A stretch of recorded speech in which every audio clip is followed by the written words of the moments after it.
Welcome to KPL academy. ఈరోజు economic survey chapter 3ని explain చేయబోతున్నాం. Already మొదటి 2 చాప్టర్లను కూడా మేము వీడియోస్ అప్లోడ్ చేసాం మా ఛానల్లో. మీరు ప్రతి క్లాస్ని కూడా ఎకనామిక్ సర్వేది చాలా డీటెయిల్డ్గా విన్నారంటే మీకు ఆటోమేటిక్గా సబ్జెక్ట్ చాలా ఇంప్రూవ్ అయిపోతుంది. ఎగ్జామ్ పాయింట్ ఆఫ్ వ్యూలో మీకు చాలా హెల్ప్ అవుతుంది. స్పెషల్గా బుక్స్ తీసి కూడా చదవాల్సిన అవసరం లేదు. మేము ఎకనామిక్ సర్వేలో ఉన్న ప్రతి వర్డ్ను కూడా చాలా క్లియర్గా ఎక్స్ప్లెయిన్ చేస్తున్నాం. ఏమైనా డౌట్స్ ఉంటే కామెంట్ సెక్షన్లో మీరు కానీ పోస్ట్ చేస్తే మేము వాటిని కూడా ఎక్స్ప్లెయిన్ చేస్తాం. ప్రస్తుత చాప్టర్ ఎక్స్టర్నల్ సెక్టర్. ఈ ఎక్స్టర్నల్ సెక్టర్ని 2 పార్ట్స్ కింద ఎక్స్ప్లెయిన్ చేస్తున్నాం. ఫస్ట్ పార్ట్లో గ్లోబల్ ట్రేడ్ ట్రెండ్, అంటే ప్రస్తుత ఇయర్ కోవిడ్ కారణంగా ఏర్పడిన ఎకనామిక్ క్రైసిస్లో ఈ గ్లోబల్ ట్రేడ్ ఎలా ఉంది అనేది మనం డిస్కస్ చేయబోతున్నాం ఇప్పుడు.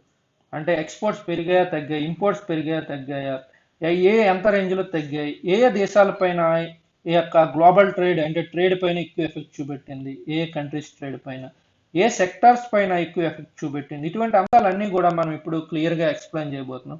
అలాగే ఇండియా బ్యాలెన్స్ ఆఫ్ పేమెంట్ ఎలా ఉంది కోవిడ్ కారణంగా ప్రస్తుత ఇయర్లో, ఎందుకంటే ఇది స్పెషల్ ఇయర్, ఎకనామిక్స్లోనే ఒక స్పెషల్ ఇయర్గా చెప్పొచ్చు. ఆర్థిక వ్యవస్థలోనే ఇయర్ మొత్తం ట్రెండ్స్ అన్ని కూడా చేంజ్ అయిపోతున్నాయి. India balance of payment, current account ఎలా ఉంది, క్యాపిటల్ అకౌంట్ ఎలా ఉంది, సర్ప్లస్లో ఉన్నాయా, డెఫిసిట్లో ఉన్నాయా, ఇవన్నీ కూడా మనం ఇప్పుడు క్లియర్గా నేర్చుకోబోతున్నాం.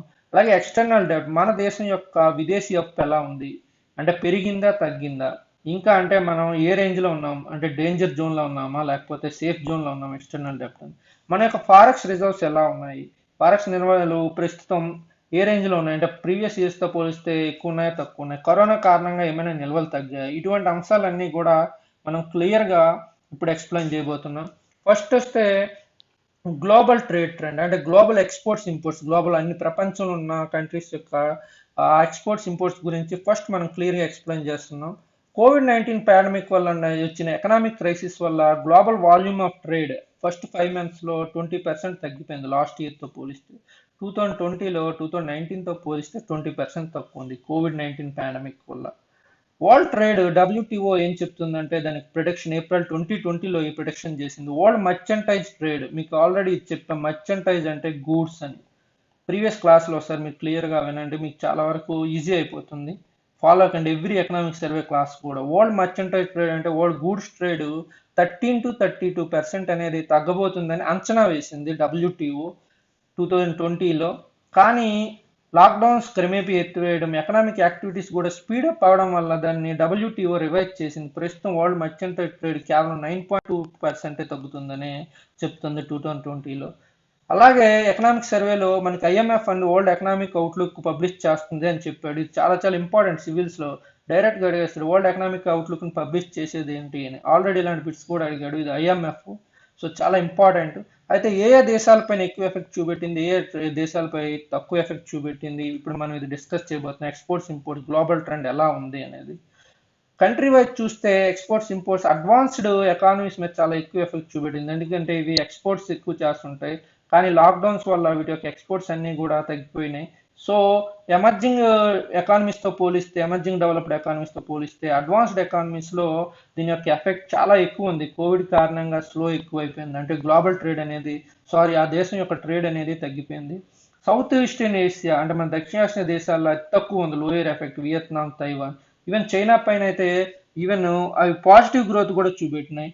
ఇలా ఉన్నది వేరియస్ కంట్రీస్ పైన. అడ్వాన్స్డ్ ఎకానమీస్ మీద ఎక్కువ ఎఫెక్ట్, డెవలప్డ్ ఎకానమీస్ మీద అడ్వాన్స్డ్ ఎకానమీస్తో పోలిస్తే తక్కువ ఎఫెక్ట్ ఉంది. సౌత్ ఈస్టర్న్ ఏషియా కంట్రీస్ మీద చాలా తక్కువ ఎఫెక్ట్ ఉంది. గూడ్స్ వైజ్ చూస్తే అగ్రికల్చర్ సెక్టర్ మీద తక్కువ ఇంపాక్ట్ చూపెట్టింది ప్రస్తుతం వచ్చిన ఎకనామిక్ క్రైసిస్ అనేది.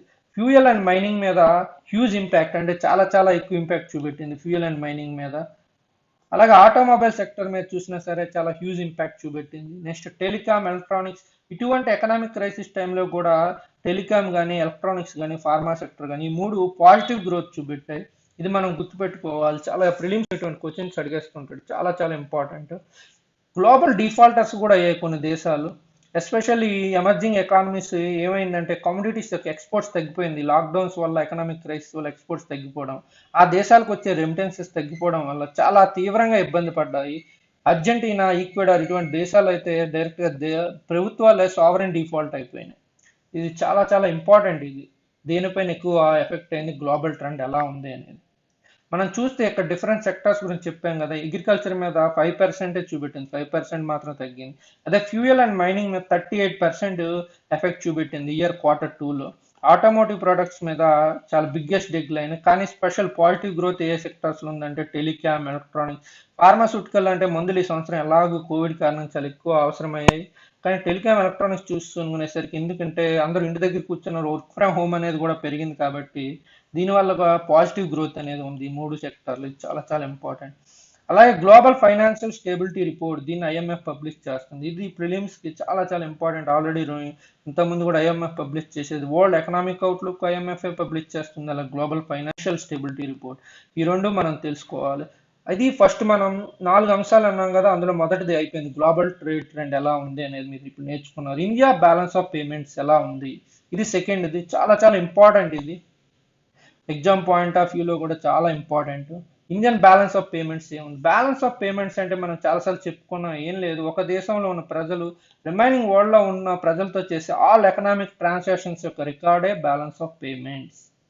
Record of all economic transactions between residents and non residents for 1 year. ఇది 1 year అని స్పెషల్గా ఏం చెప్పుకోక్కర్లేదు, స్పెసిఫైడ్ టైం అని చెప్పొచ్చు. అంటే ఒక దేశంలోని ప్రజలు వేరే దేశం, అంటే రిమైనింగ్ మొత్తం ప్రపంచంలోని ప్రజలతో చేసే ఆల్ ఎకనామిక్ ట్రాన్సాక్షన్స్ నే ఒక రికార్డ్ నే బ్యాలెన్స్ ఆఫ్ పేమెంట్స్ అంటారు. బ్యాలెన్స్ ఆఫ్ పేమెంట్స్ లో 2 టైప్ అకౌంట్స్ ఉంటాయి, కరెంట్ అకౌంట్, క్యాపిటల్ అకౌంట్. ఇది ఆల్రెడీ మనం చెప్పాం. కరెంట్ అకౌంట్ ట్రేడ్ ని డినోట్ చేస్తుంది, అంటే ఎంత ట్రేడ్ జరుగుతుంది అనేది.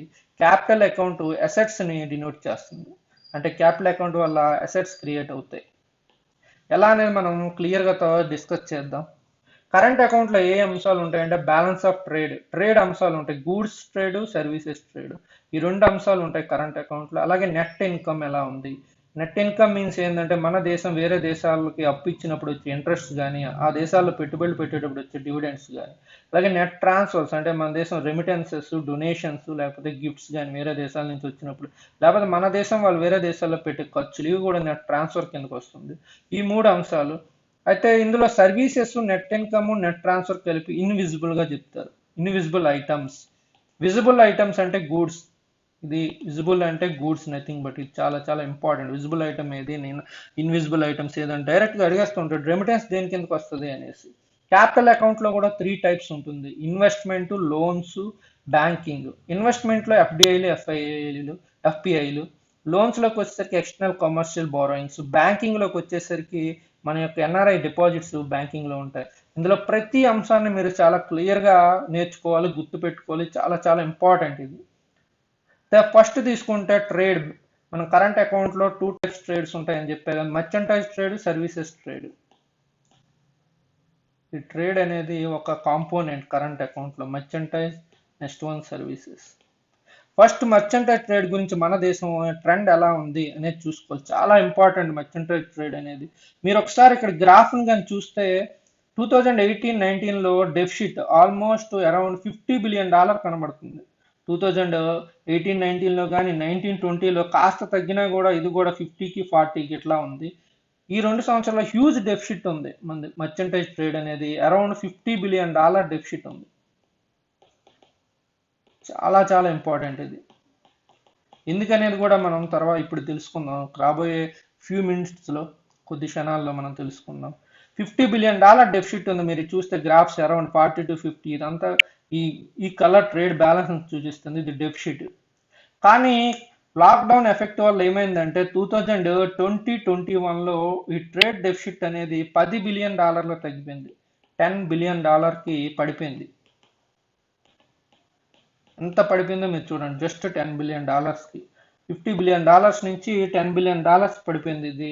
సో దీని యొక్క ఇంపాక్ట్ టోటల్ గా trade balance, merchandise trade balance మీద చాలా క్లియర్ గా కనబడ్డది. ఇది sharp contraction Q1, Q2 2 quarters లో కూడా లాక్డౌన్ ఎఫెక్ట్ వల్ల ఏమైందంటే మన ఇంపోర్ట్స్, ఎక్స్పోర్ట్స్ 2 కూడా పడిపోయినాయి. ఇక్కడ మనం చూస్తే అది క్లియర్ గా, ఇక్కడ ఇందులోని గ్రాఫ్ లోనే చూస్తే ఇంపోర్ట్స్, ఎక్స్పోర్ట్స్ అనే 2 తగ్గిపోయినాయి. ఎక్కడితో పోలిస్తే 2018-19 ఇంపోర్ట్స్, ఎక్స్పోర్ట్స్ కంపారిజన్ చేస్తే 2 తగ్గాయి. కానీ మీరు ఇక్కడ గుర్తుపెట్టుకోవాల్సింది ఏంటంటే 2 తగ్గినప్పటికీ డిక్లైన్ ఇన్ ఇంపోర్ట్స్ ఎక్స్పోర్ట్స్ తగ్గడంతో పోలిస్తే చాలా ఎక్కువ తగ్గి. ఇక్కడ కలర్ మనం చూస్తే గ్రాఫ్ లో ఈ గ్రీన్ కలర్ అనేది ఇంపోర్ట్, ఇంపోర్ట్స్ ఎక్స్పోర్ట్స్తో పోలిస్తే చాలా ఎక్కువ తగ్గాయి. దీనివల్ల ఏమైందంటే ఓవరాల్గా ట్రేడ్ డెఫిసిట్ అనేది తగ్గిపోయింది. ఇది చాలా చాలా ఇంపార్టెంట్ పాయింట్. ఇంపోర్ట్స్ ఎక్స్పోర్ట్స్ రెండు తగ్గినప్పటికీ ఇంపోర్ట్స్ యొక్క తగ్గుదల అనేది ఎక్స్పోర్ట్స్ యొక్క తగ్గుదలతో పోలిస్తే చాలా ఎక్కువ ఉన్నాయి. దానివల్ల ట్రేడ్ డెఫిసిట్ అనేది తగ్గిపోయింది ఆటోమేటిక్గా. Trade deficit nothing but exports minus imports,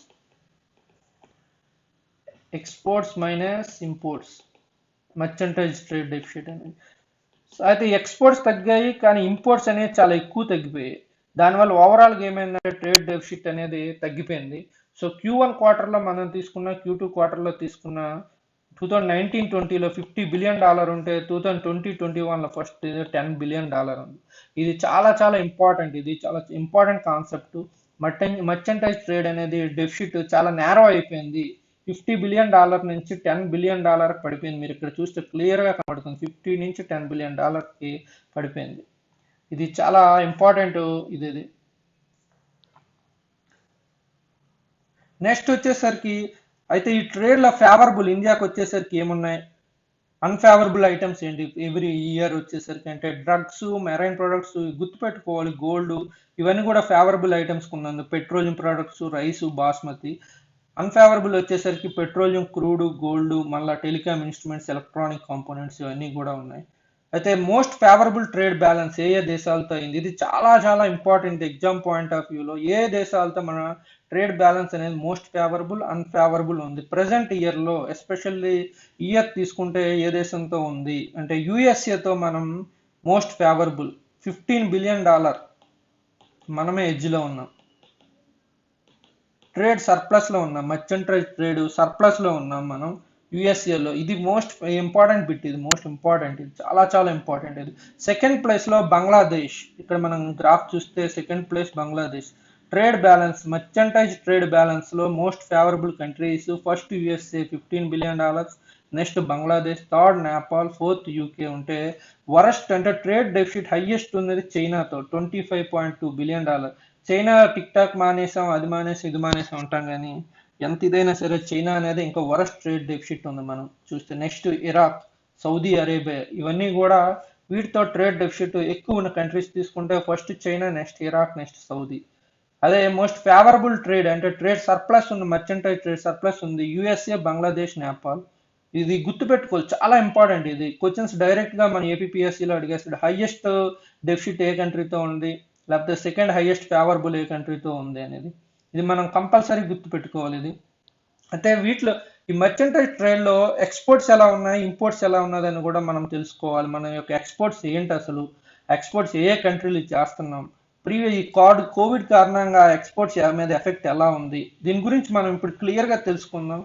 మనకి ఏప్రిల్ టు డిసెంబర్ 2020-21లో కోవిడ్ కారణంగా $200 బిలియన్ కాంట్రాక్షన్ వచ్చింది. అంటే చెప్పా కదా మర్చెంటైజ్ ఎక్స్పోర్ట్స్ అనేవి తగ్గిపోయినాయి అనేసి.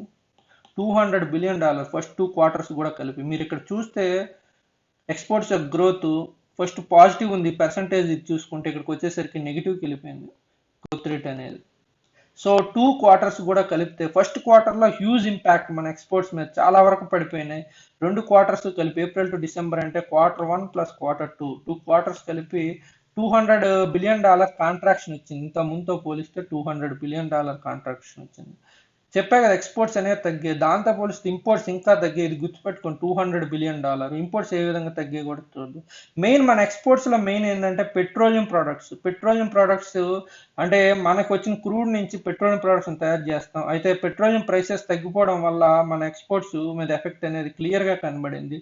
అలాగే నాన్ పిఓఎల్ కూడా కొంతవరకు ఎఫెక్ట్ అయింది. దీన్ని చూద్దాం. ఈ నాన్ పిఓఎల్లో అయితే ఏం ఎక్కువ ఎఫెక్ట్ అయ్యాయి అంటే జెమ్స్ అండ్ జ్యువెలరీ, ఇది 6% తగ్గిపోయింది రిలేటివ్ కాంట్రిబ్యూషన్ ప్రీవియస్తో పోలిస్తే. Textiles, engineering goods, electronic goods, organic and inorganic chemicals ఏవి చూసింది. కానీ ఇందులో కూడా ఆల్రెడీ ఇందా చెప్పే పాజిటివ్ గ్రోత్. ఈ 3 చాలా ఇంపార్టెంట్. అన్ని సెక్టార్స్ కూడా నెగిటివ్ గ్రోత్ కాదు. అగ్రికల్చర్ చూస్తే 1.4% ఏప్రిల్ టు నవంబర్ వరకు పాజిటివ్ గ్రోత్. అలాగే ఎక్స్పోర్ట్స్లో డ్రగ్స్ కూడా పాజిటివ్ గ్రోత్. ఓర్స్ అండ్ మినరల్స్ ఈ 3 సెక్టార్లో, ఈ 3 సెక్టార్స్లో పాజిటివ్ గ్రోత్. ఇది చాలా చాలా ఇంపార్టెంట్. ఇది కూడా నాన్ పిఓఎల్. అయితే టాప్ 10 ఎక్స్పోర్ట్ కమోడిటీస్ ఏప్రిల్ నుంచి నవంబర్ తీసుకుంటే పర్సంటేజ్లో మనం కంపల్సరీ గుర్తుపెట్టుకోవాలి. 2019 lower circle, 2020 external circle.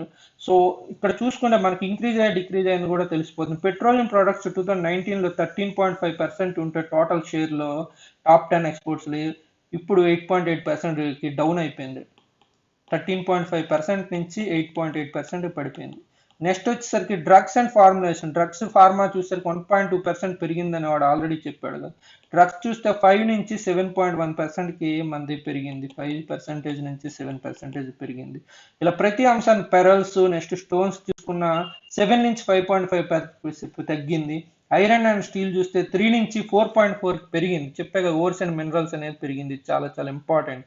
Iron sector, iron and steel అనేది మనకి 3 నుంచి 4.4% పెరిగింది. అలాగే ఎలక్ట్రానిక్ మిషనరీ జస్ట్ 2.8 నుంచి 2.9 పెరిగింది. కాకపోతే ప్రతిదీ గుర్తుపెట్టుకోవాలి.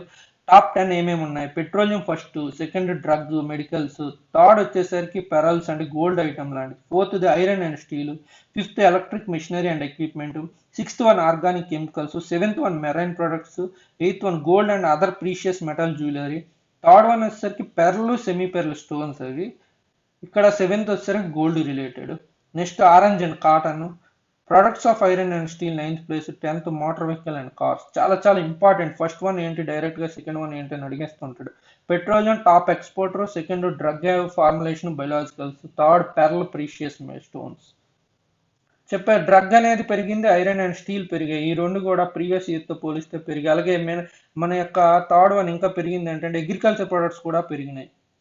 అయితే టాప్ 10 ఎక్స్పోర్ట్ డెస్టినేషన్స్ అంటే ఏ కంట్రీకి మనం ఎక్కువ ఎక్స్పోర్ట్ చేసాం అని చూస్తే యుఎస్ఏ టాప్ ప్లేస్లో ఉంది. యుఎస్ఏకి మనం ఎక్స్పోర్ట్ చూస్తే 2020లో 18% ఉంది మొత్తం ఎక్స్పోర్ట్స్లో. 2020లో 18%. నెక్స్ట్ వచ్చేసరికి చైనాకి మన యొక్క ఎక్స్పోర్ట్స్ 7.8%. ఇది గుర్తుపెట్టుకోవాలి కంపల్సరీగా. నేపాల్కి 2.3% మన ఎక్స్పోర్ట్స్ అనేవి. 10th ప్లేస్ ఇది. ఈ రెండు అయితే గుర్తుపెట్టుకోవాలి. Third Arab country UAE 5.6%. ఇది కూడా గుర్తుపెట్టుకోవాలి. ప్రతిదీ ఇందులో ఇంపార్టెంట్. ఏది ఇంపార్టెంట్ కాదనడానికి లేదు. ఎక్స్పోర్ట్స్లో హైయెస్ట్ ఏ దేశానికంటే యుఎస్ఏ. సెకండ్ ప్లేస్ మనం ఎంత తగులాడుతుంది చైనా సెకండ్ ప్లేస్లో ఉంది మన యొక్క ఎక్స్పోర్ట్స్ చేసే దీంట్లో. ఇది మనం కంపల్సరీ గుర్తుపెట్టుకోవాలి. ఇవి మనకి కన్ఫ్యూజన్ బిట్స్ కూడా. చైనాతో ఇప్పుడు మనకి అంటే ఒక రకంగా ప్రత్యామ్నాయ యుద్ధం జరుగుతుంది కాబట్టి మనం ఎక్స్పోర్ట్స్ కానీ ఆప్షన్ ఇస్తే సెకండ్ ప్లేస్ చైనాని పెట్టకపోవచ్చు. కానీ ఇక్కడ మీరు చూస్తే క్లియర్గా కనబడుతుంది. కొత్తగా ఏంటంటే మలేషియా వచ్చి చేరింది ఈ టాప్ 10 కంట్రీస్లో. మలేషియా ఇంత ముందు లేదు, ఇప్పుడు కొత్తగా వచ్చి చేరింది. అలాగే ఇంపోర్ట్స్ ట్రెండ్ ఎలా ఉంది చెప్పాను కదా. Exports April to December $200 billion తగ్గితే ఇంపోర్ట్స్ అనేవి $250 బిలియన్ కాంట్రాక్షన్ వచ్చింది. దీనివల్ల టోటల్ మర్చెంటైజ్ యొక్క ట్రేడ్ బ్యాలెన్స్ $10 బిలియన్ అంటే డెఫిసిట్ అనేది తగ్గిపోయింది. నేరోయింగ్ అయింది, కాంట్రాక్షన్ అయింది. $10 బిలియన్. టోటల్ ఇంపోర్ట్స్ $258 బిలియన్ తగ్గిపోయినాయి. అదే ఎక్స్పోర్ట్స్ $200 బిలియన్ తగ్గాయి.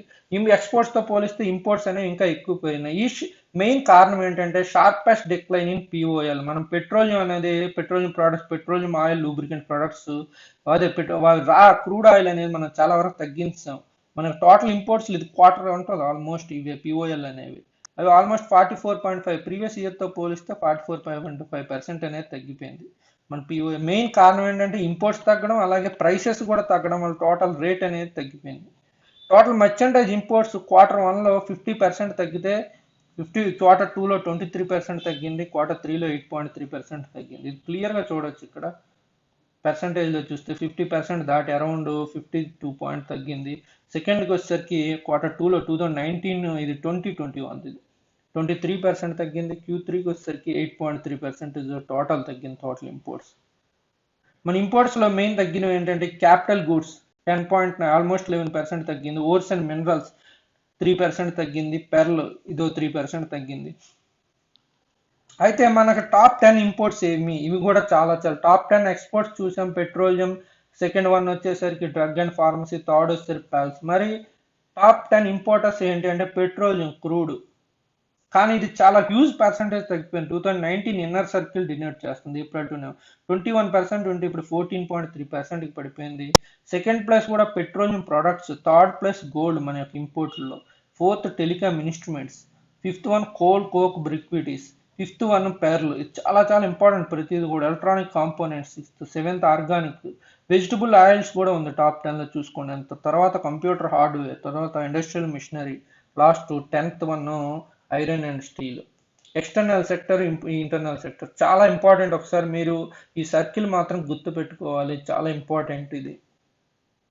Top place crude, second one petroleum products, third one gold. Computer periphery మీరు చూస్తే ఇంపోర్ట్స్ అనేవి పెరిగాయి లాస్ట్ ఇయర్తో పోలిస్తే. ఎందుకు అంటే మనకి వర్క్ ఫ్రమ్ హోమ్ అనేది పెరగడం వల్ల దాని యొక్క ఎఫెక్ట్ క్లియర్గా కనబడింది. అయితే మనం ఇంపోర్ట్స్ ఎక్కువ ఎక్కడి నుంచి చేసుకుంటున్నాం, ఇది కూడా చాలా చాలా ఇంపార్టెంట్. ఇది imports main China, top place 17.7% చైనాతో.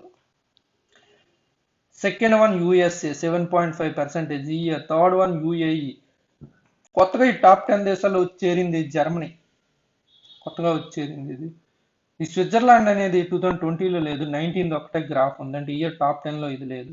సో ఇది గుర్తుపెట్టుకోవాలి కంపల్సరీ. మన టాప్ 10 ఇంపోర్ట్ సోర్సెస్ చూస్తే first place China, second place USA, third place UAE.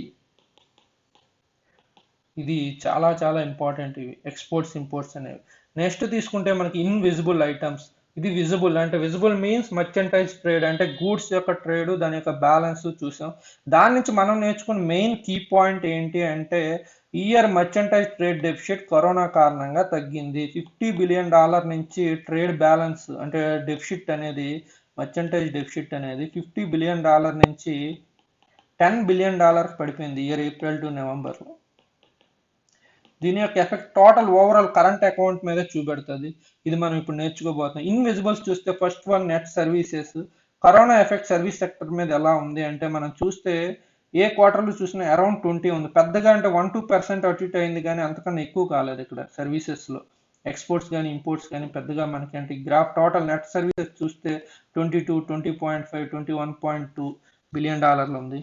So అంటే సర్వీస్ సెక్టర్ అనేది పెద్ద ఇంపాక్ట్ కాలేదు. సర్వీస్ సెక్టర్లో ఆల్మోస్ట్ 49% సాఫ్ట్వేర్ సర్వీసెస్, అది మనం గుర్తుపెట్టుకోవాలి. హైయెస్ట్ ఇది కాంట్రిబ్యూషన్ సాఫ్ట్వేర్ సర్వీసెస్. సర్వీస్ సెక్టర్లో మొత్తం ఏమేమి ఉంటాయంటే ట్రావెలింగ్ ఉంటుంది, అంటే మన దేశానికి వచ్చే పర్యాటకులు మన దేశం నుంచి వెళ్ళే transport, software, business, financial, communication, phones, ఇటువంటివి. సో చాలా ఇంపార్టెంట్. సర్వీస్ సెక్టర్లో సాఫ్ట్వేర్ సెక్టరే 49%, చాలా ఇంపార్టెంట్ ఇది. అలాగే నెట్ ట్రాన్స్ఫర్స్ ఎలా ఉన్నాయి ఈ సంవత్సరం అంటే కోవిడ్ కారణంగా అంటే రెమిటెన్సెస్ తగ్గాయి. ఎందుకంటే ప్రతి దేశంలో కూడా లాక్డౌన్ వల్ల మన దేశంలో మన దేశస్తులు, విదేశాల్లో ఉన్న మన దేశస్తులు రెమిటెన్స్ ఎలాగైనా తగ్గుతాయి, ఎందుకంటే వర్క్ వాళ్ళకి కూడా లేదు కాబట్టి. ఫస్ట్ హాఫ్ ఇయర్లో చూస్తే 6.7% తగ్గింది నెట్ ట్రాన్స్ఫర్స్లో ఉన్న రెమిటెన్స్ కీలక అంశం అది. సో టోటల్ ఓవరాల్గా current account of balance payment ఎలా ఉంది. ఇన్విజిబుల్ ఐటమ్స్ మీద చూస్తే అంతగా ఎఫెక్ట్ చూపెట్టలేదు, ఎస్పెషల్లీ సర్వీస్ సెక్టర్ సేమ్ ఉంది. So total current account balance ఎలా ఉంది ఈ సంవత్సరం, current account balance of payments current account ఎలా ఉంది, డెఫిసిట్లో ఉందా, సర్ప్లస్లో ఉందా ప్రజెంట్ ఇయర్ అనేది మనం ఇప్పుడు నేర్చుకోబోతున్నాం. చాలా ఇంపార్టెంట్ టాపిక్ ఇది.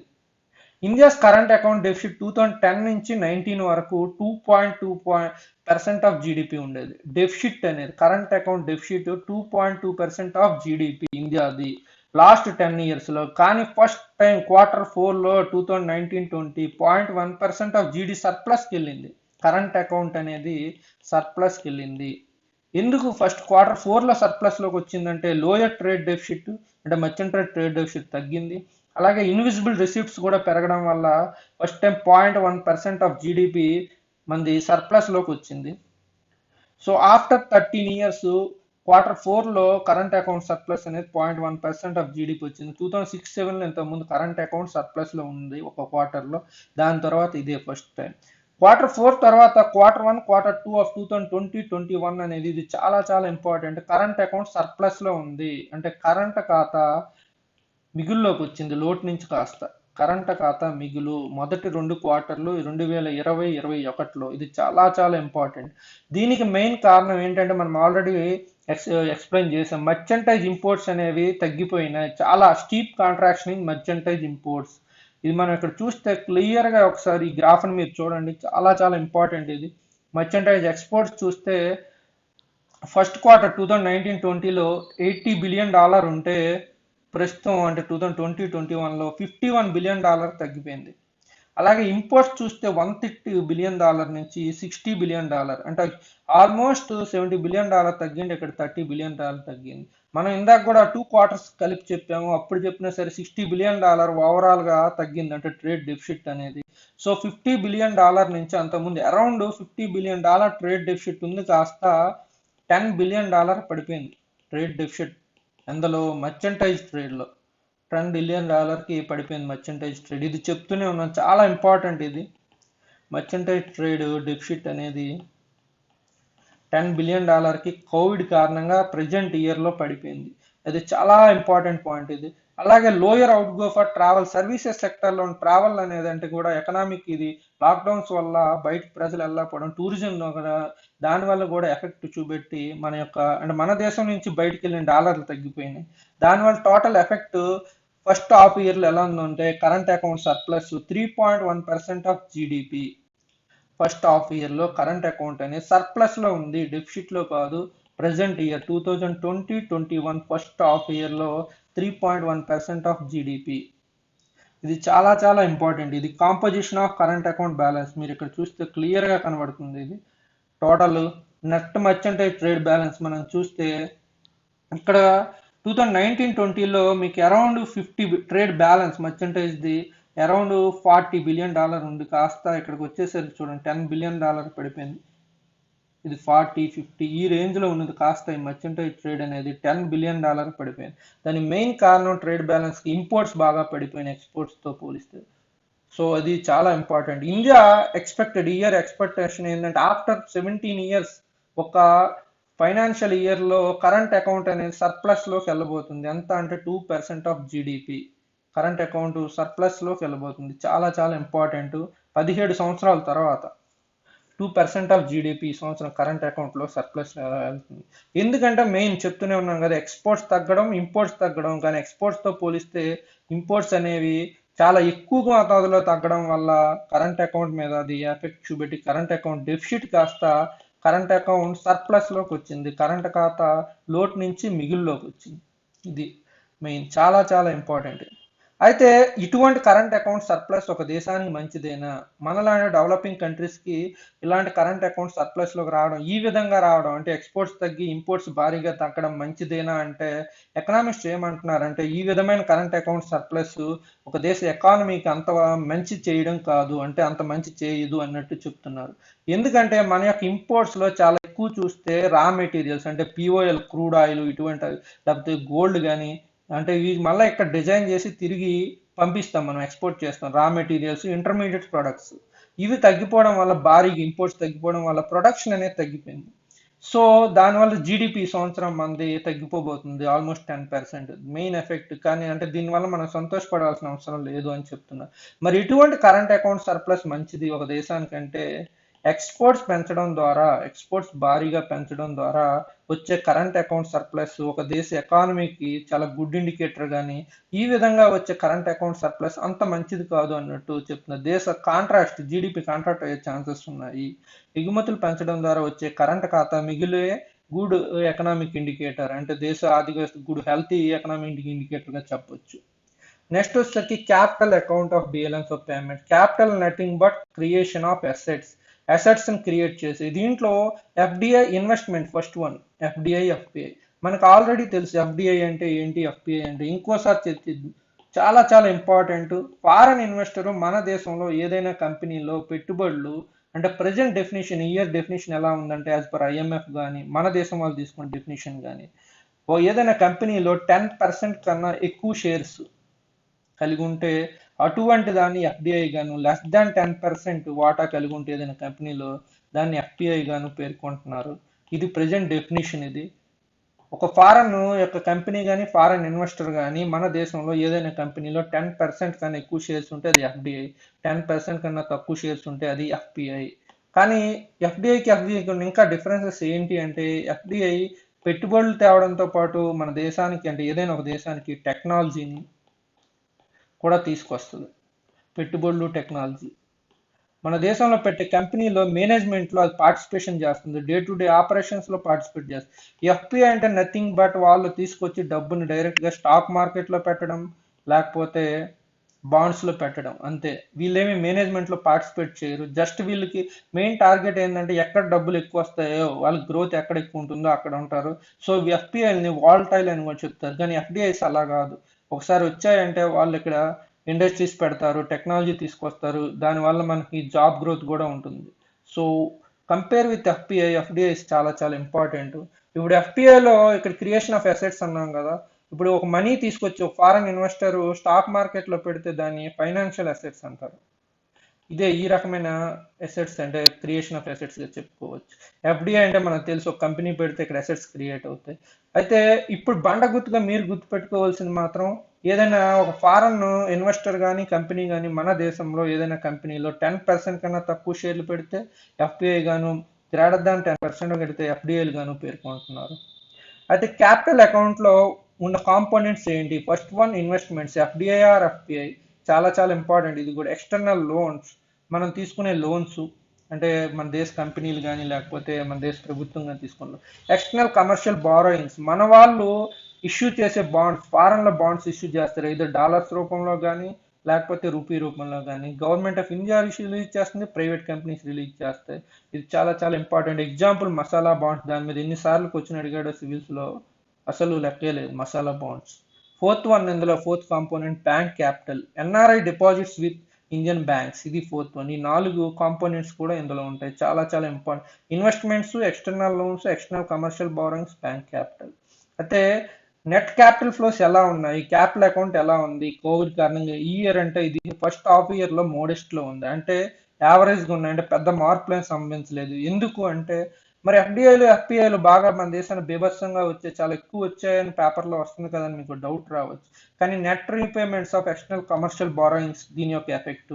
అలాగే ఈ బ్యాంకింగ్ క్యాపిటల్ అంటే NRI deposits with Indian banks కూడా తగ్గిపోయినాయి ఈ సంవత్సరం. దాని యొక్క ఎఫెక్ట్ క్లియర్ గా కనబడింది. మీరు ఒకసారి ఇక్కడ చూస్తే క్లియర్ గా కనబడుతుంది. ఇది 2020-21 ఫస్ట్ 2 క్వార్టర్స్. ఇది ఫారెన్ ఇన్వెస్ట్మెంట్ ఫస్ట్ క్వార్టర్లో తగ్గాయి, ఎందుకంటే అంత లాక్డౌన్స్ వల్ల ఫారెన్ ఇన్వెస్ట్మెంట్.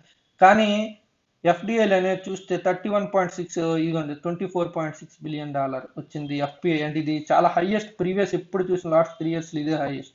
ఎఫ్పిఐలు చూసినా అంతే, $7 బిలియన్ వచ్చింది. కానీ మీరు చూస్తే ఇంకా మనం చెప్పాం కదా, commercial external commercial borrowings 4.3. Next వచ్చేసరికి ఇందులోనే ఇంకా బ్యాంకింగ్ క్యాపిటల్ నెట్ 11.2% తగ్గిపోయింది. ఈసీబీ కూడా 4.3, ప్రీవియస్తో పోలిస్తే $4.3 బిలియన్ తగ్గింది. ఇది 11.2%, అదే $11.2 బిలియన్ తగ్గింది. సో చాలా చాలా ఇంపార్టెంట్ ఈ రెండు తగ్గడం వల్ల. ఈవెన్ ఎఫ్డిఐలు వచ్చినప్పటికీ net repayments of ECB external commercial borrowings nothing but మన దేశం విదేశాల్లో వెళ్ళి బాండ్లను అమ్మడం అంతే. అది డాలర్ల రూపంలో అవ్వచ్చు, లేకపోతే రూపీ రూపంలో అవ్వచ్చు, ఏ రూపంలో అయినా బాండ్లు అమ్మడం, మన కంపెనీలు కానీ మన దేశ ప్రభుత్వం కానీ. ఇది ఎక్స్టర్నల్ కమర్షియల్. ఇది net repayment external commercial borrowings ప్రీవియస్తో పోలిస్తే చాలా ఎక్కువ అయ్యాయి. అలాగే రీపేమెంట్ ఎక్కువ చేసాం. దాని మీనింగ్ బ్యాంకింగ్ క్యాపిటల్ అంటే ఎన్ఆర్ఐ డిపాజిట్స్ కూడా చాలా తగ్గిపోయినాయి.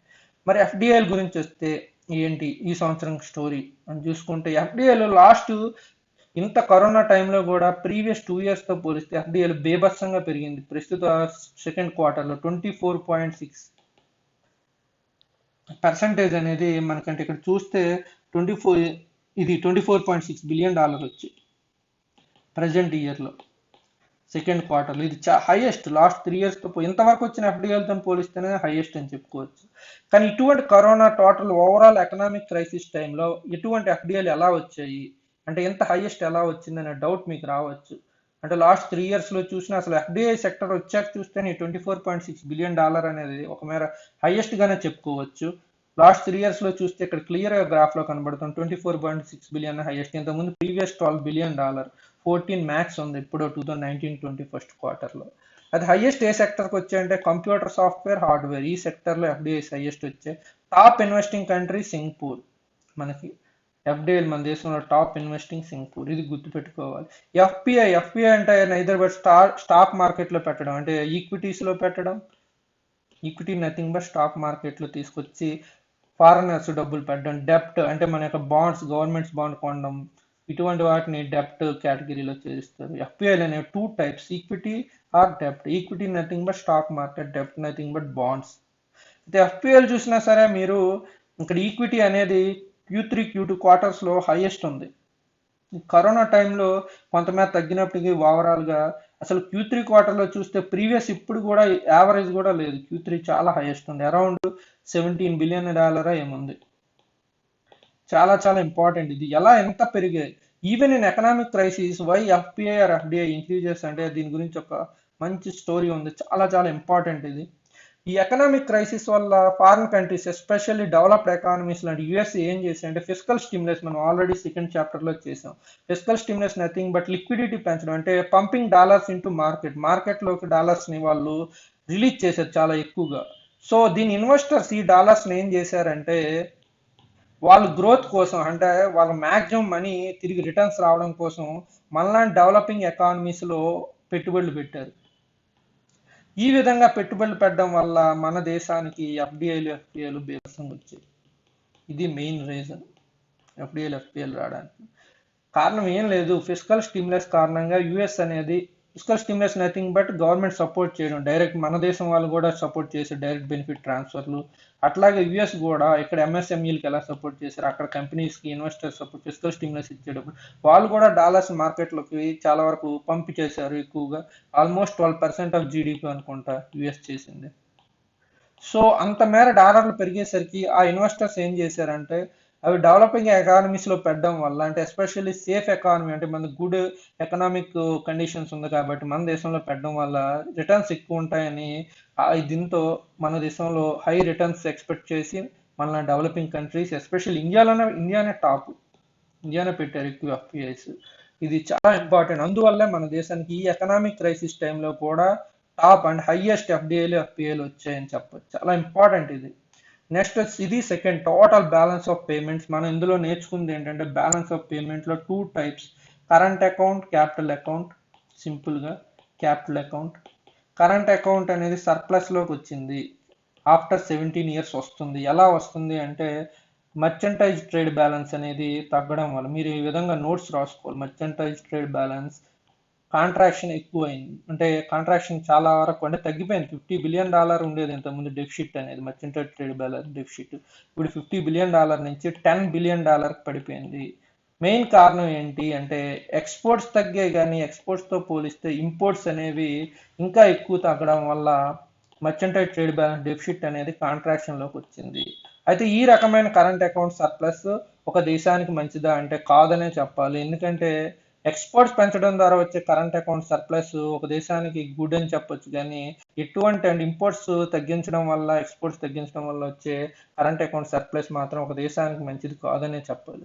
అలాగే క్యాపిటల్ అసెట్స్ గురించి చూసుకుంటే క్యాపిటల్ అసెట్స్లో ఎఫ్పిఐలు ఇప్పటి వరకు వచ్చిన వాటిలోనే టాప్ మోస్ట్ ప్లేస్లో ఉన్నాయి. ఎందుకంటే అది యుఎస్ యొక్క physical stimulus, advanced economic physical stimulus programmes వల్ల అక్కడ ఇన్వెస్టర్స్కి మోర్ డాలర్స్ లభించాయి కాబట్టి వాళ్ళ మనీని తీసుకొచ్చి మన మార్కెట్లో పంప్ చేశారు. ఇది టోటల్ బ్యాలెన్స్ ఆఫ్ పేమెంట్స్. ఇప్పుడు ప్రజెంట్ థర్డ్ వన్ ఎక్స్టర్నల్ డెప్ట్. మనం ఈ టాపిక్లో థర్డ్ వన్ ఎక్స్టర్నల్ డెప్ట్ nothing but money borrow from source outside మన కంట్రీ, అంటే మన దేశం కాకుండా వేరే దేశాల నుంచి వచ్చే అప్పు అంతటిని కూడా ఎక్స్టర్నల్ డెప్ట్, విదేశీ అప్పు కింద పేర్కొనవచ్చు. దీన్ని ఎక్కడెక్కడి నుంచి మనం తెస్తామంటే ఫారెన్ కమర్షియల్ బ్యాంక్స్, అంటే ఎవరు తీసుకుంటారంటే మన గవర్నమెంట్ అని తీసుకోవచ్చు, ప్రైవేట్ కంపెనీస్ అని తీసుకోవచ్చు. టోటల్ రెండు కలిపే ఎక్స్టర్నల్ డెప్ట్ అంటారు. ఎక్కడెక్కడ నుంచి తీసుకున్నారంటే ఫారెన్ కమర్షియల్ బ్యాంక్స్, లేకపోతే multilateral agency, IMF, world bank, Asian development bank, లేకపోతే గవర్నమెంట్ ఆఫ్ ఫారెన్ నేషన్స్, వేరే డైరెక్ట్గా అక్కడ గవర్నమెంట్స్ నుంచైనా తీసుకోవచ్చు. ఈ రకంగా మనం విదేశీ అప్పు తీసుకుంటాం. మన యొక్క ఎక్స్టర్నల్ డెప్ట్ ఎంత ఉంది? సెప్టెంబర్ 2020 నాటికి మన యొక్క ఎక్స్టర్నల్ డెప్ట్ $556 బిలియన్ ఉంది. ఇది గుర్తుపెట్టుకోవాలి, చాలా చాలా ఇంపార్టెంట్. అయితే ఇందులో లార్జెస్ట్ కాంపోనెంట్, మన డెప్ట్లో లార్జెస్ట్ కాంపోనెంట్ ఏంటంటే external commercial borrowings. External commercial borrowings nothing but ECB అని మనం అంటున్నాం కదా, ఇందాక ఆల్రెడీ చెప్పా. ఎక్స్టర్నల్ కమర్షియల్ బారోయింగ్స్ ఎలా చేస్తారంటే మన గవర్నమెంట్ కానీ కంపెనీస్ కానీ ఫారెన్లో బాండ్స్ ఇష్యూ చేయడం ద్వారా రైజ్ చేసే మనీయే ఎక్స్టర్నల్ కమర్షియల్ బారోయింగ్స్ అంటారు. ఇది లార్జెస్ట్ కాంపోనెంట్ ఆఫ్ ఎక్స్టర్నల్ డెప్ట్. ఇది చాలా చాలా ఇంపార్టెంట్. లార్జెస్ట్ కాంపోనెంట్ ఎక్స్టర్నల్ డెప్ట్ లేదంటే external commercial borrowing. Second place ఏంటంటే ఎన్ఆర్ఐ డిపాజిట్స్. గుర్తుపెట్టుకోవాలి, చాలా చాలా ఇంపార్టెంట్. అయితే టోటల్ డెప్ట్ $556 బిలియన్ గవర్నమెంట్ యొక్క డెప్ట్ $103.6 బిలియన్. ఇది చాలా ఇంపార్టెంట్. రిమైనింగ్ అంతా కూడా ప్రైవేట్ ఏజెన్సీలు చేసే. ఇది ఆల్రెడీ సివిల్స్లో కూడా అడిగాడు. ఆ క్వశ్చన్ ఎలాగాడంటే మొత్తం అప్పులో గవర్నమెంట్ అప్పే ఎక్కువ ఉంది, మొత్తం విదేశీ అప్పులు అని క్వశ్చన్ అడిగాడు. అది రాంగ్. అంటే మనం ఈ విధంగా క్లియర్గా అనాలిసిస్ చేసుకుంటే చాలా వరకు మనకు సబ్జెక్ట్ అనేది ఆటోమేటిక్గా వచ్చేస్తుంది. అది స్పెషల్గా బుక్స్ తీసి చదవడం వల్ల కూడా పెద్ద ప్రయోజనం ఉండదు. మన ఎక్స్టర్నల్ డెప్ట్ జీడిపికి ఎలా ఉంది అంటే 21.6% ఆఫ్ జీడిపి. మన యొక్క ఎక్స్టర్నల్ డెప్ట్ జీడిపి తీసుకుంటే సెప్టెంబర్ 2020 నాటికి 21.6%. అయితే ప్రపంచంలో హైయెస్ట్ ఎక్స్టర్నల్ డెప్ట్ ఎవరు ఉన్నారంటే యుఎస్ఏ. మనం ఇండియా 23rd పొజిషన్, 23వ పొజిషన్లో ఉందాం. ఇండియా యొక్క అంటే షార్ట్ టర్మ్ డెప్ట్ అంటే టోటల్ ఎక్స్టర్నల్ డెప్ట్లో షార్ట్ టర్మ్ డెప్ట్ 18.9% ఉంది. అయితే ఎక్స్టర్నల్ డెప్ట్ వర్సెస్ గ్రోత్ కింద ఒక కాన్సెప్ట్ ఎకనామిక్ సర్వేలు ఇచ్చాడు. ఇది చాలా చాలా ఇంపార్టెంట్. ఇది ఎంత అంటే సివిల్స్లో ఈసారి క్వశ్చన్స్ కూడా ఎక్స్పెక్ట్ చేస్తున్నారు దీని నుంచి. అంటే గ్రోత్ ఏ రేంజ్ వరకు ఉండొచ్చు, ఎక్స్టర్నల్ డెప్త్కును గ్రోత్కి ఉన్న రిలేషన్ ఎలా అంటే మనం లాఫర్ కర్వ్ తీసుకుంటే ఇది ఆల్రెడీ ట్యాక్సెస్ గురించి ఉంది. ట్యాక్స్ రేట్ని పెంచుకొని పోతే ట్యాక్స్ రెవెన్యూస్ ఎలా వస్తాయి, ట్యాక్స్ ఎలా వస్తాయి అంటే ఒక మ్యాక్సిమం పాయింట్ ఉంటుంది. ఈ మ్యాక్సిమం పాయింట్ వరకు ట్యాక్స్ రేట్ పెంచితే ట్యాక్స్ అనేది రెవెన్యూ పెరుగుతూ ఉంటుంది, అక్కడి నుంచి డిక్లైన్ అయిపోతుంది ఒక థ్రెషోల్డ్ పాయింట్కి రీచ్ అయ్యాక. అలాగే ఇక్కడ కూడా ఎక్స్టర్నల్ డెప్ట్ కూడా అంతే సేమ్. ఎక్స్టర్నల్ డెప్ట్ అనేది పెరుగుతూ కొనేది, గ్రోత్ అనేది కూడా మారుతూ ఉంటుంది. అది థ్రెషోల్డ్ పాయింట్ వరకు పెరుగుతుంది, అక్కడి నుంచి ఆటోమేటిక్గా తగ్గిపోతుంది. అయితే ఇక్కడ మనం చూస్తే ఈ ఎక్స్టర్నల్ డెప్ట్ జీడిపి యొక్క థ్రెషోల్డ్ పాయింట్స్ ఎలా ఉన్నాయంటే వేరియస్ కంట్రీస్కి వేరే రకంగా ఉన్నాయి. ఆఫ్రికా అండ్ లాటిన్ అమెరికా కంట్రీస్కి 50%, అదే డెవలపింగ్ కంట్రీస్కి, మిడిల్ ఇన్కమ్ కంట్రీస్ మనలాంటి భారతదేశం లాంటి కంట్రీస్కి ఇది 35 to 40% ఎక్స్టర్నల్ డెప్ట్ కు threshold point GDP. Lower income కంట్రీస్కి 30 to 37%. అలాగే ఇందులో ఇంకా ఏం ఎక్స్ప్లెయిన్ చేశాడంటే ఈ థ్రెషోల్డ్ పాయింట్ బేస్ మీదే ఎక్స్టర్నల్ డెప్ట్ ఎక్స్పోర్ట్స్ ఏ విధంగా ఉంటాయంటే ఏ విధంగా ఉండాలి అంటే మ్యాక్సిమం థ్రెషోల్డ్ 200% ఆఫ్రికా కంట్రీస్కి, అలాగే డెవలపింగ్ ఎంఐసికి 160 to 170%, లోయర్ ఇన్కమ్ కంట్రీస్కి 115 to 120%. ఇండియా ఎక్స్టర్నల్ డెప్ట్ జీడిపి ఎలా ఉంది, 21.6% ఉంది. ఇంకా మనం డెప్ట్ అనేది తీసుకోవచ్చు అని ఇండైరెక్ట్గా చెప్తున్నాడు, ఎందుకంటే థ్రెషోల్డ్ ఇక్కడ వచ్చేసరికి 35 to 40% అని చెప్పాడు. మనం 21.6% దగ్గర ఉన్నాం. అలాగే ఎక్స్టర్నల్ డెప్ట్ ఎక్స్పోర్ట్స్ మంది 150% ఉంది, అంటే ఇది పర్లేదు, మ్యాక్సిమం రేంజ్లోనే ఉన్నాం ఇది.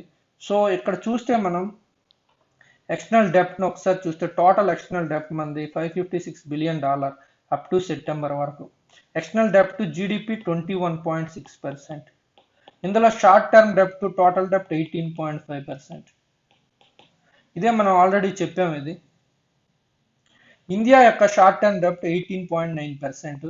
అది వరల్డ్ యావరేజ్ తీసుకుంటే 24.2%తో పోలిస్తే చాలా చాలా తక్కువే ఉన్నాం. సో మనం ఒక రకంగా అంటే పాజిటివ్ దీంట్లోనే ఉన్నట్టనే చెప్పవచ్చు.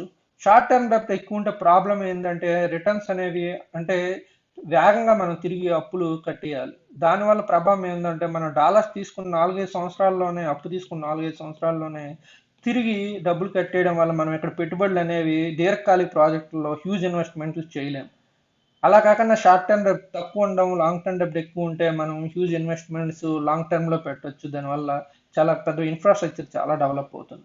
ఓవరాల్గా బ్యాలెన్స్ ఆఫ్ పేమెంట్ ఎలా ఉంది, ఇప్పటి వరకు మనం కరెంట్ అకౌంట్, క్యాపిటల్ అకౌంట్ చూసాం కదా. అయితే ఓవరాల్గా ఎలా ఉందని ఒకసారి చూస్తే ఆల్రెడీ చెప్పాము. ఇది 2019 to 20లో 2.2% ఆఫ్ జీడిపి, 2019లో స్టార్ట్ అయిన Q4 0.1% ఆఫ్ జీడిపి, 2020లో Q1 Q2లో 3.1% ఆఫ్ జీడిపి సర్ప్లస్లో ఉన్నాం. కరెంట్ అకౌంట్ సర్ప్లస్ ఈ రెండు దగ్గర.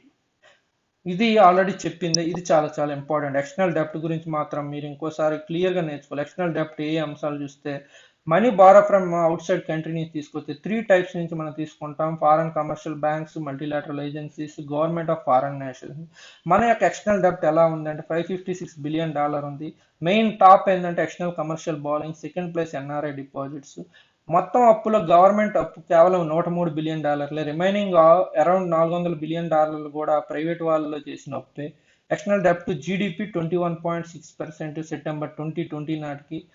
యుఎస్ హైయెస్ట్ ఎక్స్టర్నల్ డెప్ట్ కలిగి ఉంది, మన 23rd పొజిషన్. అయితే ఎక్స్టర్నల్ డెప్ట్ వర్సెస్ గ్రోత్ ఇది చాలా చాలా ఇంపార్టెంట్. లాఫర్ కర్వ్ వేస్తే థ్రెషోల్డ్ పాయింట్లు వేరియస్ కంట్రీస్కి వేరే రకాలుగా ఉన్నాయి. ఆఫ్రికాకు ఒకలాగా, ఇండియాకి వచ్చేసరికి 35 to 40% మిడిల్ ఇన్కమ్ కంట్రీస్కి. సో మన ఎక్స్టర్నల్ డెప్ట్ ఇంకా తీసుకోవచ్చు అని ఇండైరెక్ట్గా వీళ్ళు చెప్తున్నారు. ఇది 35 to 40 ఉంది, కానీ 21.6% ఇప్పటి వరకు మన యొక్క జీడిపి చూస్తే ఇది చాలా చాలా ఇంపార్టెంట్. మన షార్ట్ టర్మ్ డెప్ట్ కూడా చాలా తక్కువ ఉంది కాబట్టి ప్రాబ్లం పెద్దగా లేదు ఇది కూడా. సో ఇది టోటల్గా ఓవరాల్గా. ఇందులో టోటల్ ఫోర్త్ వన్ వచ్చేసరికి ఎక్స్చేంజ్ రేట్. ఇది చాలా చాలా ఇంపార్టెంట్ టాపిక్ ఇది కూడా. ఎక్స్చేంజ్ రేట్ అని ఈ సంవత్సరం ఎక్స్చేంజ్ రేట్ ఫారెక్స్ ఇది ఎక్స్చేంజ్ రేట్ ఎలా ఉంది అని మనం చూసుకుంటే, ఫస్ట్ కరోనా వచ్చిన తర్వాత ఫిజికల్ స్టిమ్యులస్ కారణంగా ఆల్రెడీ స్టోరీ చెప్పాం. యుఎస్ డాలర్ చాలా ఎక్కువ మొత్తంలో పంప్ చేసింది. సో మన దేశానికి పెట్టుబడులు ఎఫ్పిఐలు ఎఫ్డిఐల రూపంలో మన దేశానికి డాలర్స్ చాలా ఎక్కువ వచ్చాయి. సో ఆర్బీఐ దగ్గర అంటే మన దేశంలో ఏమైందంటే రూపీస్తో పోలిస్తే రిలేటివ్ అంటే డాలర్స్ రిలేటివ్లీ ఎక్కువైనాయి అవైలబిలిటీ. దానివల్ల ఏమైందంటే రూపీ ఎప్రిషియేట్కి గురైంది. రూపీ అనేది ఎప్రిషియేట్ అయింది. ఇది చాలా ఇంపార్టెంట్ టాపిక్. ఇది చాలా చాలా ఇంపార్టెంట్. ఎందుకంటే కోవిడ్ తర్వాత ఫిజికల్ స్టిమ్యులస్ కారణంగా యుఎస్ఏ డాలర్స్ పంప్ చేయడం వల్ల అది మన యొక్క దేశానికి ఎఫ్పిఐ ఎఫ్డిఎల్ రూపంలో డాలర్లు చాలా ఎక్కువ మోతాదులో వచ్చాయి. దానివల్ల ఏమైందంటే డాలర్లు పెరిగిపోయినాయి, రూపీ అనేది తగ్గింది. సో ఆటోమేటిక్గా రూపీ వాల్యూని పెంచాల్సి వచ్చింది, అంటే ఎప్రిషియేట్ అయింది. రూపీ వాల్యూ ఎప్పుడు ఎప్రిషియేట్ అవుతుందో మన ఎక్స్పోర్ట్స్ మీద ఎఫెక్ట్ చూపెడుతుంది. కాంపిటేటివ్ ఎక్స్పోర్ట్స్ అనేది తగ్గిపోతుంది. మనకన్నా రూపీ వాల్యూ డిప్రిషియేషన్ ఉన్న కంట్రీస్ లైక్ బంగ్లాదేశ్ వంటివి ఎక్స్పోర్ట్ చేయడానికి ఛాన్స్ ఉంటుంది. మన దేశానికి ఎక్స్పోర్ట్ ఎడ్జ్ తగ్గిపోతుంది. సో వెంటనే ఆర్బీఐ ఏం చేసిందంటే ఈ డాలర్స్ని అబ్జార్బ్ చేయడం కోసం మన వాళ్ళు ఫిజికల్ స్టిమ్యులస్ పంపింగ్ రూపీని పంపారు మార్కెట్లోకి. అంటే ఈ డాలర్స్ని వాళ్ళు అబ్జార్బ్ చేశారు. ఎలా అబ్జార్బ్ చేశారంటే రూపీని రిలీజ్ చేయడం ద్వారా డాలర్స్ని అబ్జార్బ్ చేశారు. కానీ మన దేశంలో చాలా అసలు ఆర్బీఐకి సంవత్సరం చాలా టఫ్ ఇదైపోయింది. ఎందుకంటే డాలర్లు ఎక్కువ ఉన్నాయి, అదే టైంలో ఇన్ఫ్లేషన్ కూడా సప్లై సైడ్ ఇన్ఫ్లేషన్ చాలా ఎక్కువైపోయింది. అంటే వరల్డ్ సప్లై సైడ్ డిస్ట్రప్షన్ వల్ల డిమాండ్ అనేది ఎక్కువైపోయింది, కానీ సప్లై అనేది తగ్గిపోయింది సెకండ్ క్వార్టర్కి వచ్చేసరికి. దాని యొక్క ఎఫెక్ట్ వల్ల ఇన్ఫ్లేషన్ అనేది పెరిగిపోయింది. అంటే లిమిటెడ్ ఐటమ్స్ ఉన్నాయి, డిమాండ్ పెరిగిపోయింది కాబట్టి ఇన్ఫ్లేషన్ పెరిగిపోయింది. అదే టైంలో డాలర్స్ ఎక్కువ ఉన్నాయి, రూపీ ఎప్రిషియేట్ వాల్యూకి అయింది కాబట్టి సో వీళ్ళు ఏం చేయాలి, రూపాయిని డాలర్స్ని అబ్జర్వ్ చేయాలి. డాలర్స్ అబ్జర్వ్ చేయడం కోసం రూపీని రిలీజ్ చేయాలి. దానివల్ల ఏంటంటే మళ్ళీ మార్కెట్లో రూపీస్ పెరిగిపోతాయి. రూపీ పెరిగిపోతే ఆటోమేటిక్గా డబ్బులు ఆల్రెడీ పెరిగి ఉన్నాయి, సప్లై సైడ్ తగ్గుంది. సో ఈ విధంగా చేయడం వల్ల ఇంకా ఇన్ఫ్లేషన్ అనేది పెరగడానికి ఛాన్స్ ఉంటుంది. ఆల్మోస్ట్ ఆర్బీఐ అనేది చాలా టఫ్ పొజిషన్ ఎదుర్కొంది. మానిటరీ పాలసీ డాలర్స్ కంట్రోల్ చేయాల్సి వచ్చింది, అదే టైంలో రూపీని కంట్రోల్ చేయాల్సి వచ్చింది, అదే టైంలో ఇన్ఫ్లేషన్ కంట్రోల్ చేయాల్సి వచ్చింది. చాలా టఫ్ టైంలోకి ఆర్బీఐ సంవత్సరం ఎదుర్కొంది. చాలా మేనేజింగ్ చేసింది, అంటే గుడ్ మేనేజింగ్ చేసిందని కూడా చెప్తుంది ఎకనామిక్ సర్వే. అయితే మన దేశం ఫోర్త్ టాపిక్ కింద లేదు ఫారెక్స్ రిజర్వ్స్. ఈ ఫారెక్స్ రిజర్వ్స్ నిల్వలు ఎలా ఉన్నాయి మన దేశంలో, ఏ రూపాల్లో ఉన్నాయి అంటే చాలా ఇంపార్టెంట్ టాపిక్. ఇది కూడా ఫారెన్ కరెన్సీ అసెట్స్ రూపంలో ఉంది. First place foreign currency assets, FCA అంటారు దీన్ని. గవర్నమెంట్ బాండ్స్ ఎలా ఉన్నాయి ఏ రూపంలో అంటే government bonds of other countries, foreign కరెన్సీలో ఉన్న government bonds of other countries. Deposits in other sectoral banks అంటే ఫెడ్ ఇటువంటి దగ్గర డిపాజిట్ చేయడం, కమర్షియల్ బ్యాంకులో డిపాజిట్ చేయడం. ఇది ఫస్ట్ ప్లేస్ ఫారెక్స్ రిజర్వ్లో. సెకండ్ ప్లేస్ గోల్డ్లో ఉంది, గోల్డ్ రూపంలో forex reserve. Third RTP in IMF, reserve transposition. Fourth one special drawing rights in IMF. ఈ రెండు ఏందనేది స్పెషల్గా మనం తెలుసుకోవాల్సిన అవసరం లేదు, జస్ట్ గుర్తుపెట్టుకుంటే చేయాలి. ఇండియా ఫిఫ్త్ పొజిషన్ ఫారెక్స్ రిజర్వ్స్లో. జనవరి 8న అంటే వరల్డ్లోనే ఫిఫ్త్ పొజిషన్. ఫస్ట్ చైనా ఉంది, తర్వాత జపాన్. జనవరి 8 నాటికి మన forex reserves $586 billion. Almost 18 months ఇంపోర్ట్స్ని కవర్ చేస్తుంది. ఇక్కడ చూస్తే మనకైతే క్లియర్గా కనబడుతుంది. ఈ రెడ్ డాటెడ్ లైన్ అనేది ఇంపోర్ట్ కవర్ 18 monthsకి వచ్చింది. FCA foreign currency assets main అంటే ఆల్మోస్ట్ ఇవే ఉన్నాయి. మనం ఇక్కడ చూస్తే $586 బిలియన్ ఫారెక్స్ రిజర్వ్స్ $500 బిలియన్, అదే FCA foreign currency assets $500 billion ఉన్నాయి. గోల్డ్ జస్ట్ ఒక 50 ఉంటాయి, రిమైనింగ్ రెండు ఏదో మాత్రం ఉన్నాయి చెప్పుకోవడానికి, ఎగ్జామ్లో అడుగుతాడు కానీ మామూలుగా అయితే అంత పెద్ద ఇంపార్టెంట్ లేదు. ఎందుకు మన ఫారెక్స్ రిజర్వ్స్ బాగా పెరిగాయి అంటే మన కరెంట్ అకౌంట్ బ్యాలెన్స్ చూస్తే సర్ప్లస్లోకి రావడం వల్ల ఎక్కువ డాలర్లు మనకు లభించాయి, ఇదొక పాయింట్. నెక్స్ట్ వచ్చేసరికి ఇంక్రీజ్ ఆఫ్ ఎఫ్డిఐలు పెరగడం, అంటే స్టోరీ చెప్పాను యూఎస్ ఫిస్కల్ స్టిమ్యులస్. ఈ టోటల్ దీనివల్ల ఎఫ్డిఐలు పెరగడం ఇదొక కారణం. కరెంట్ అకౌంట్ అనేది సర్ప్లస్ రావడం వల్ల డాలర్లు చాలా ఎక్కువ మిగిలాయి. ఈ రెండింటి కారణాల వల్ల మన ఫారెక్స్ నిల్వలు అనేవి పెరిగాయి. కానీ ఇటువంటి కరెంట్ అకౌంట్ సర్ప్లస్ ఒక దేశానికి గుడ్ అంటే ఆల్రెడీ స్టోరీని చెప్పాం. మెయిన్ ఎందుకంటే కరెంట్ అకౌంట్ సర్ప్లస్ వచ్చింది, contraction in imports rather than increase in exports.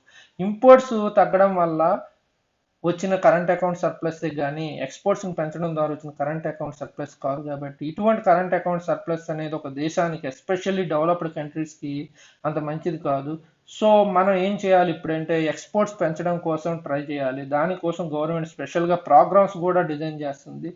మనం నెక్స్ట్ వీడియోలో దాని గురించి క్లియర్గా మనం ఎక్స్ప్లెయిన్ చేస్తున్నాం. Thank you for watching.